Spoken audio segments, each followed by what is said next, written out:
What you got, Bri? Oh, I got some new renders for the new boat. We've been working on a design pretty hardcore since we got back from Australia. If you haven't seen those videos, you should, because it's huge news that we've announced about building a new boat, Delos 2.0, 53-foot expeditionary cruising catamaran built out of aluminum.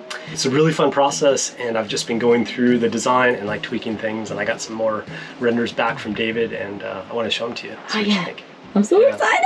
Yeah. Let's see what we got. I'll show you. I think it's probably worth it to take like a little step back in time, because I think it's cool to show what we started with and then some of the interim steps and what we ended up with. Okay. It's really, I think it's fascinating. Yeah, let's do it. Okay.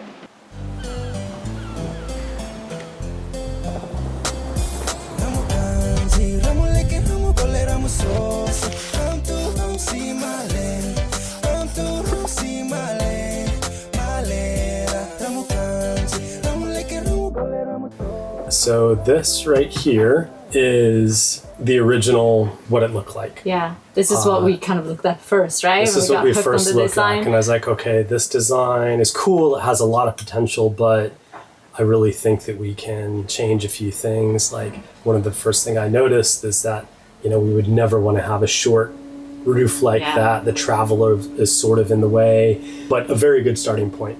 This is a top-down view showing the galley arrangement, which I think we made some huge improvements to that. We didn't really change a lot in the hulls. I feel like they were pretty good for us. Like, you know, I like the placement of the shower, the amount of cabins, one owner's hull, all that stuff is cool.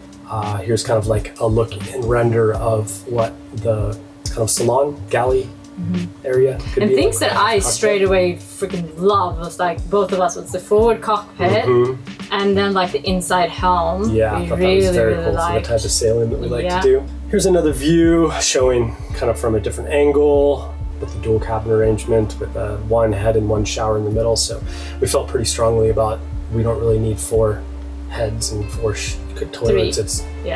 It's not a three. It's not a charter boat. It's like 2 is fine for us. Yeah.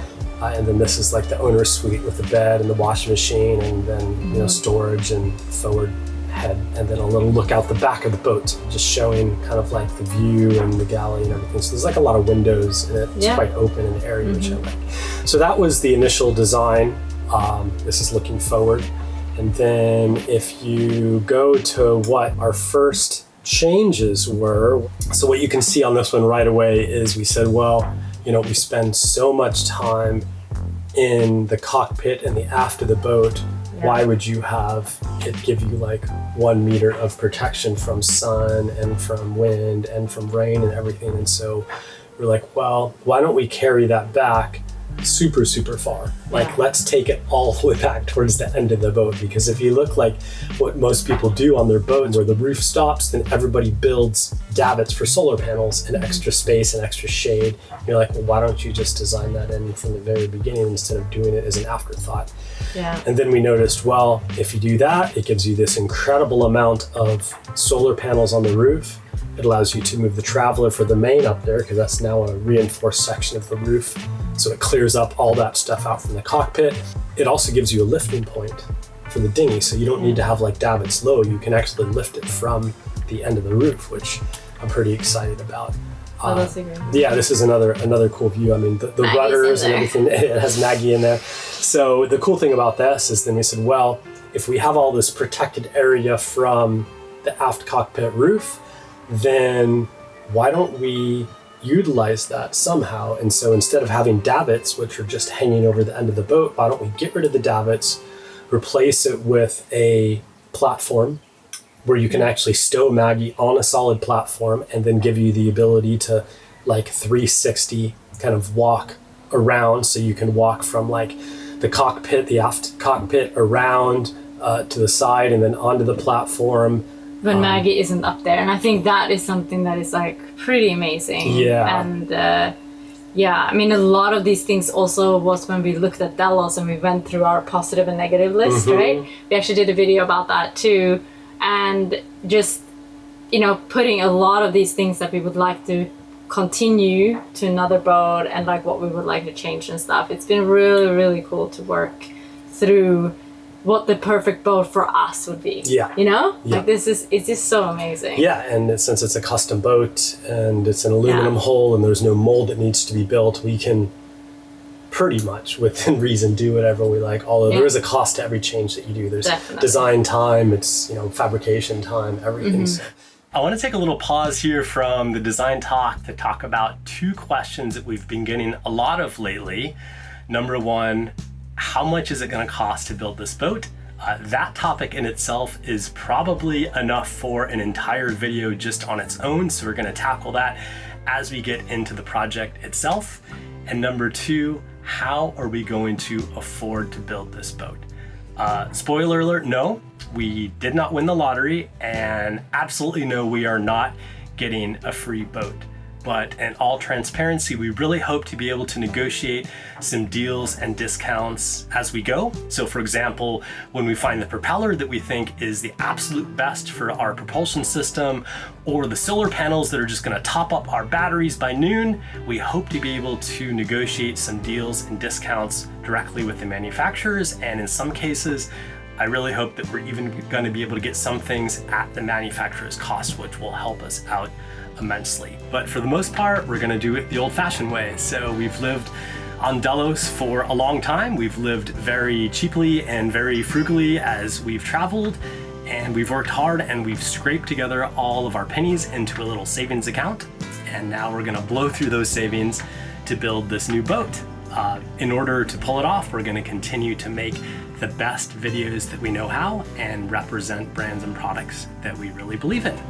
Which is why I'm happy to say that today's video is proudly sponsored by Olukai Footwear. So please watch the next little bit of ad segment to support our Delos 2.0 project. This clip right here is me wearing my Olukai sandals when I first got them just over a year ago in the Tumotos. They've become my everyday sandal and have honestly stood up to a year of cruising better than any other sandal I've ever owned. I even climbed a mountain in Tahiti with them. They're impervious to water and they have amazing traction even when wet. So these are the women's Lai sandals. They're super comfortable, very stylish, and come in colors of taupe, black, and lagoon. And these are the men's Leeward sandal. They are incredibly well built to last season after season, super comfortable and stylish enough that I can even wear them out to dinner. They come in 5 different colors, but bamboo is my favorite by far. So if you'd like to get yourself some amazing sailor-proof, waterproof, yet very stylish sandals, please visit the link to Olukai Footwear in the description below. If you do, be sure to enter the code DELOS at checkout where you can get free shipping. Okay, thank you so much for watching this short ad to support the Delos 2.0 project. And now back to the design talk.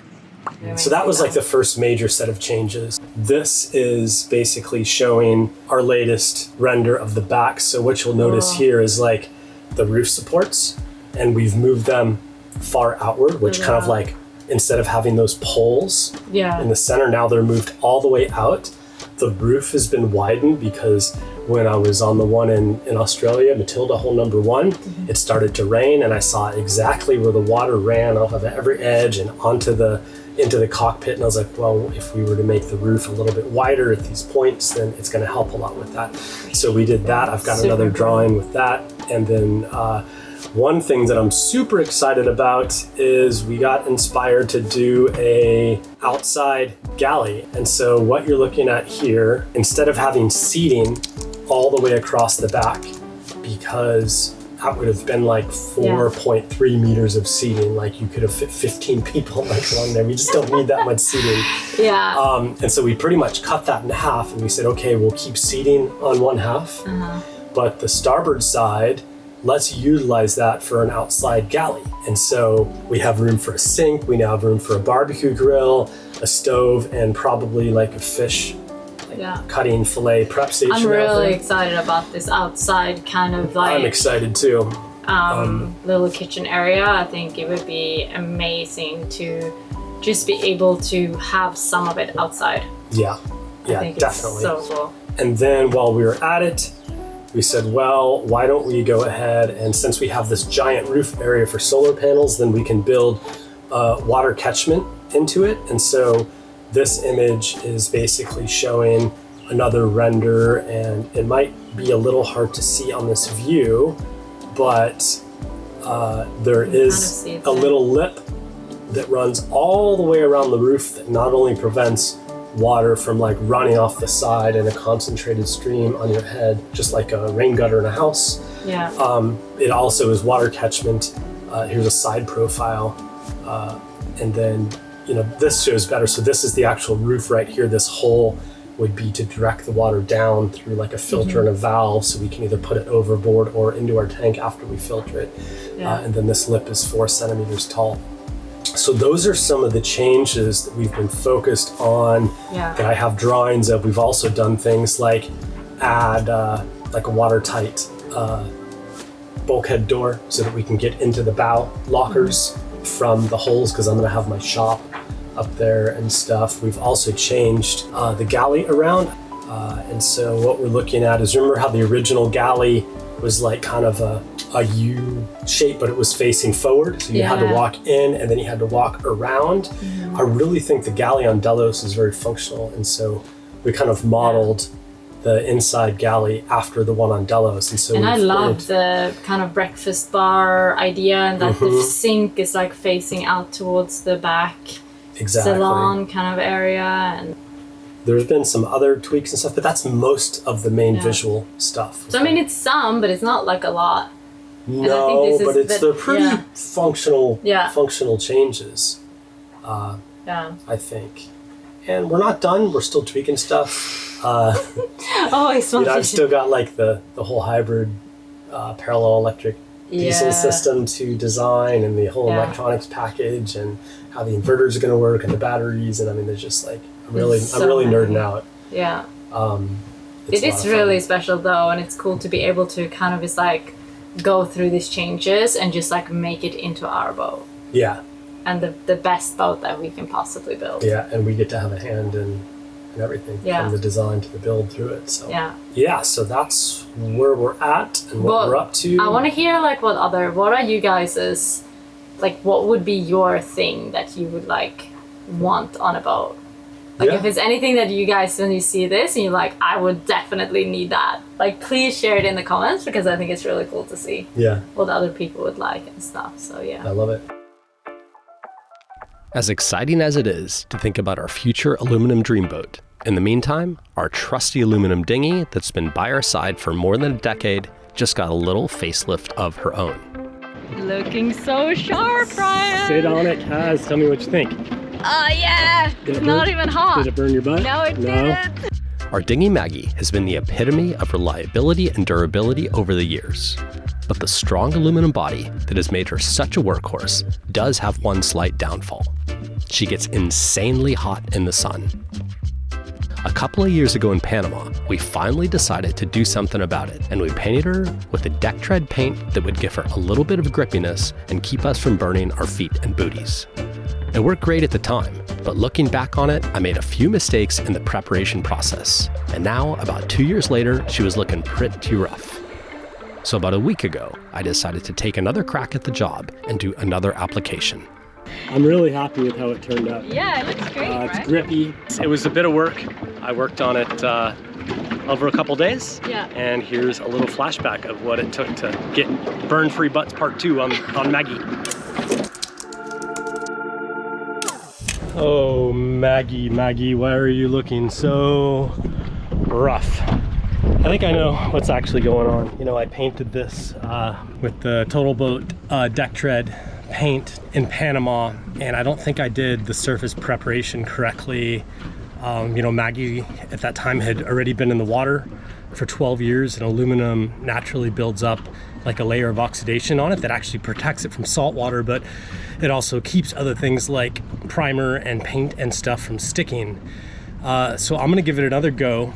Since it's looking quite bad, I'm gonna go ahead and use a metal sanding disc to sand off the paint, the top layer of oxidation, and then I've also got some aluminum etching solution that should remove the rest of the oxidation in the pits and stuff, and also give it a little layer of protection for the hour or two that it takes me before I prime it and then paint it.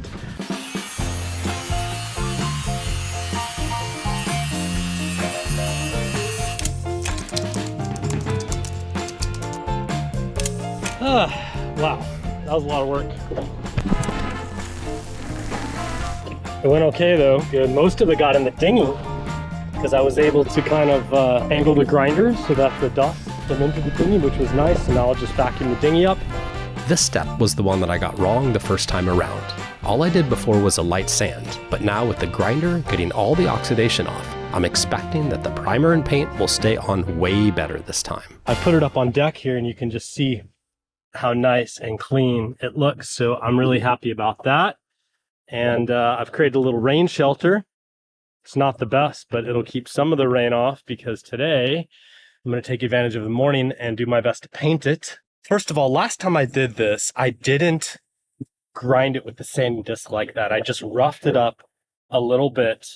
And there was, you know, it's been in the water for 12 years at that point. And so I think that there was some pretty heavy oxidation on there. And it's really a testament to 5083 aluminum for it to be in the water for 12 years.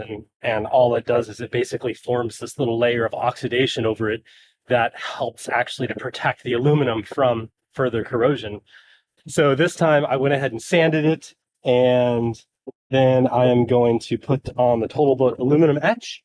So that's, the label came off a long time ago, but that's what this is. And I'm to apply this to the metal. If there's any pitted areas, I have a Scotch-Brite pad. I'm just going to work them in there. And all I'm supposed to do is get the surface nice and wet. Do not let it dry. Keep on applying coats. It has to sit for 5 minutes. And then I rinse it off with fresh water. It takes the last little bit of any oxidation off that may have formed overnight since I sanded it, and get into the pits and stuff that I wasn't able to get into with the sanding. And then it leaves a tiny little protective layer behind that's supposed to last until I actually prime it. So I'm going to etch it, and then I'm pretty much going to prime it right away, which should protect it. And then I'm going to paint it. And so hopefully I can get all this done this morning. Applying the etching solution was pretty straightforward, and then it was time for the primer. This stuff they had at the little boat yard here in Hiva-Oa, because I didn't have any primer that was suitable for metal. And so they had these like half-used cans that they sold me at a good price. I'm like, oh, this stuff I guess is used to like coat the inside of steel ships and stuff. Primer coming off. The only problem is this is the thickest brush I have. Oh. Sucks. That's okay. I'll make do.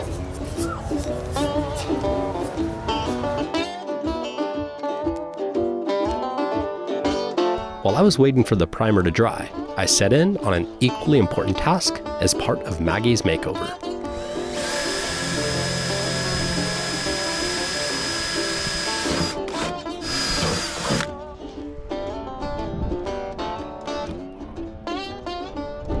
Decided to put cup holders in. I had some before, but they broke. You gotta have cup holders in the dinghy.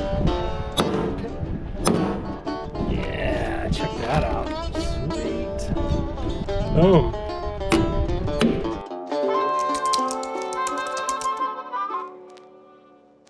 Good morning. We were going to finish painting the dinghy today, so I primed it yesterday. And now this morning we're going to sand it a little bit because the primer is fully cured. And then we're going to put the Total Boat Total Shred on there. And I have a little helper today. We're getting ready for the sun. You put sunscreen all over your forehead and your nose and your cheeks. That's really good. We've got your special SV Delos sun shirt on because it's going to be sunny out there. And then Sierra's going to help me sand and she's going to help me paint because she's actually a really good painter. Are you ready? Ready. Okay. Perfect. Well, maybe we should even that out a little bit. Okay. You ready, helper? You have our painting container? Okay, ready? Come on. Hi, Dad. Roar. Whoa, good job. So this is primer. And before we paint the primer, we're supposed to sand it a little bit, okay? Okay. So can you grab that sandpaper right there? We're gonna take this, we're gonna go like this. Oh, okay. I want to do that. You wanna do that? Yeah. Okay, here, can you show me? do a paint. Okay, so you go ahead and do a little bit of that. Yep, exactly. Good job. Now we have to do the whole dinghy, okay? Okay. Okay. Slow, okay. Awesome.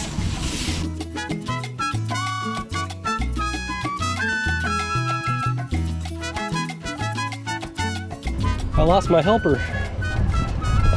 Did you do your pee-pee break? Okay, back to work. We're done with this, and now I took a little rag and I put a little thinner on it, and then I cleaned off all the dust. And then, you know what time it is? It's time to paint. It's our favorite part. Okay, Sierra, this is the paint, okay? Before we use the paint, we have to mix it up real good. Mix it up real good. I'm making it like a soup. It's kind of like making a soup, isn't it? I want to make it a soup. Okay, go slow and go down deep. Get all the way to the bottom. So you can mix it, because all the good stuff's at the bottom, just like a soup. Okay, Sierra, look at me. Show me your gloves. That's amazing. They're a little bit big, but we don't want to get paint on our hands, okay? We also don't want to get paint on our clothes, because this is your nice shirt. So here's your brush. Now, just do it a little bit at a time. Dip it in, take it out, and now paint. Perfect, nice and slow. Oh, that's really good. Okay, a little bit more paint. We'll check back with you guys in a little while. We're having fun painting, huh? Teaching Sierra the basics of taking care of a boat, using tools, and being able to problem solve has become one of my favorite aspects of doing maintenance. Jobs that would otherwise feel like a bit of a chore have now become fun for both of us to experience together. Living on a boat gives Sierra learning opportunities every single day, and it's been such a wild experience to see her blossom right before our eyes. And the very next day, she had a huge milestone that really blew us away. After 1.2 hours of preparation, we're almost ready to go to the beach. Yay! Are you ready? Yes. We gotta swim in because the waves are Yeah, the waves are big. This is our commute to the beach. Come on in. Yay! The water is so clear, Sierra. Audible! Yeah. Daddy's gonna jump in. Family swims off the boat like this on hot days. It's absolutely amazing. And clear water, finally. The beach behind us. It's very, very special. And I love how Sierra is getting so much more adventurous with the water. Look at Sierra go! Swim to me! You're swimming! Here, I got your baby. Give me your baby. Oh, Okay. by yourself! Ready? Kick, kick, kick. Show us what you can do. Wow, Sierra! No floaty, nothing. That's amazing. You're such a big girl now. In deep water too? Oh, okay, now float on your back. Show us how you can float on your back. Whoa. That's awesome. Kick, kick, kick, kick, kick, kick. You're such a big girl.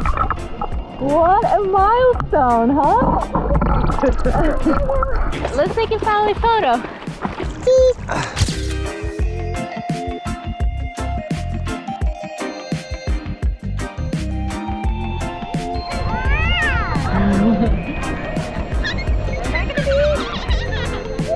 Swimming all by yourself, huh?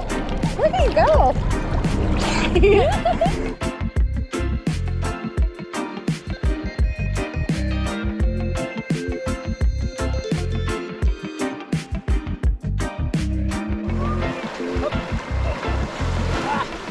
Run!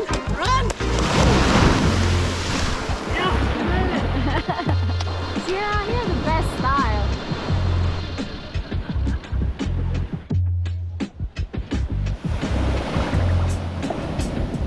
What a spot, huh? It's amazing to see Sierra be so comfortable in the water. It's so special, and she's just like blossoming. It's so cool.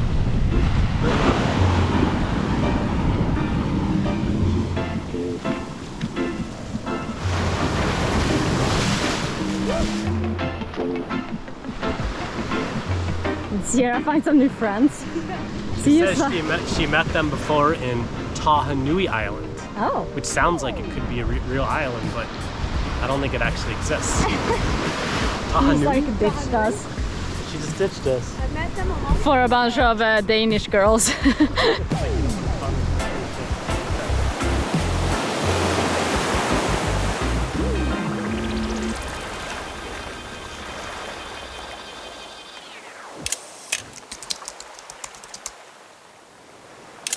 We are on the final stages of moonshine production, and I've got my assistant in the house, little Miss Sierra Ebba Troutman, stirring it up for us.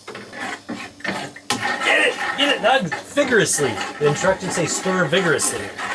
That is vigorous. Go deep, Yeah, deep. Okay.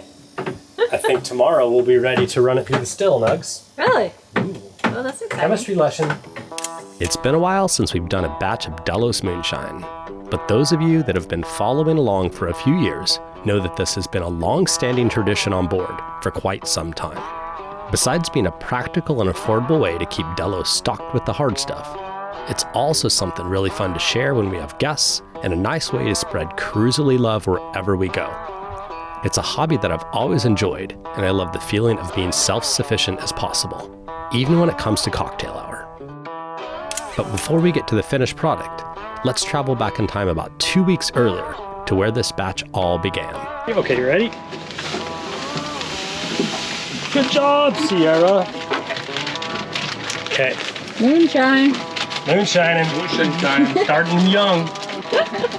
Okay, bag number 3, Sierra. Okay, dump this one in there. This was step 1, making our mash. After sanitizing everything, we mix together water, lots of sugar, and yeast, which will then sit in the container and start fermenting to create alcohol. Are you working on your new year? Oh, Smell that. whew, That's the that goes up the nostrils. that's the heads. That's the stuff we want to get rid of. Okay, and I just inhaled it. Yeah, that's okay. I busted out the still. Weekend project. When was the last time we did it? Mexico. It was a while back, huh? It was when Taylor was on board. Was this your New Year's resolution to get more? This was my New Year's resolution. I'm sticking to my goals. Look at this. This is the good stuff right here. It's pretty good flow, right? Yeah. How long do you run it for? It'll run for about 2 hours, sometimes a little longer. And it's an interesting, this is a reflux still. So the way it works is you have this boiler down at the bottom. It heats the wash up, which I've made with water, sugar, and yeast, which has the alcohol in it. That can be anywhere from like 12 to 20%. And then we distill that to a much higher percentage, like over 90% with this. And the vapors, they basically rise in this column because this is boiling down here. And then I run water through it. So I have it hooked up into the water pump, and it just goes in a loop, and I control my flow here with this little valve until I get the right flow rate to help it maintain the right temperature. And the water runs through the still, cools it off, cools the vapors in the still top, and then you get your product out of here. And we recycle the water. So the water, you can see it's just going right through this tube, and then it goes back into the tank. So we're not wasting water. And even more cool is we have so much solar now, we're running this off solar. It's a sunny day. It's a sunny day, and the batteries are topped up, and so I'm like, well, what do I do with this excess power? Might as well make moonshine. It's expensive here, alcohol. It is crazy expensive. Oh my gosh. But you started this project like how many weeks ago? So what's About the 2 weeks ago. What's the previous steps? So this right here, I made with, this is the wash. So I just put 8 kilos of sugar, 1 packet of the Still Spirit Turbo yeast. All this stuff is on our Amazon page, by the way. If you're interested, I think it's svdelos.com/Amazon. Look under Moonshining, I think it is. You'll see all this stuff. But yeah, just water, sugar, yeast in here. It takes a couple days depending on the type of yeast. I think I let it sit for 5 or 6 days. And then we sailed around for a little bit and got distracted. And now we're here. Now I'm running it through the still. Cool. And after this, I'll run it all through the still. I might do a double distillation this time. So basically I would run it through, and then I would dilute it again with all water, and then run it through the still again at like super high quality. Since we can do it off the solar now, and I'm monitoring the temperature too. So I need to keep it between 50 and 65 Celsius. That's where the bulk of our product will come out. If you get it too low, nothing will come out. And if you get it too high, then you can get some other nasty things out of there that you don't want. So anywhere between 50 to 65, it's sitting at 59 right now. Brian! What? What thermometer are you using? I mean, it's a good thermometer. That's my yogurt thermometer. Oh, that's your yogurt thermometer? Yes. I thought it was just the food one. Oh no, but it's okay. okay. It's going to a good I cause. thought you had a specific one. I did, but it broke. It was a digital one and it corroded away. Oh, okay. So, sorry. This run just finished. Nice. So I had 700 mils in here, and now it's just over 1 liter. So what is that?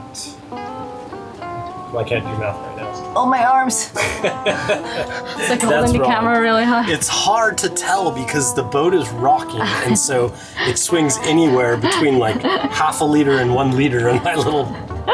Let's just say I got about 700 or 800 milliliters of Nice. 90% alcohol. So that's enough to make 1.5 liters of drinkable alcohol, right? That's awesome. Yes. What do you want to make? I was thinking Bloody Marys.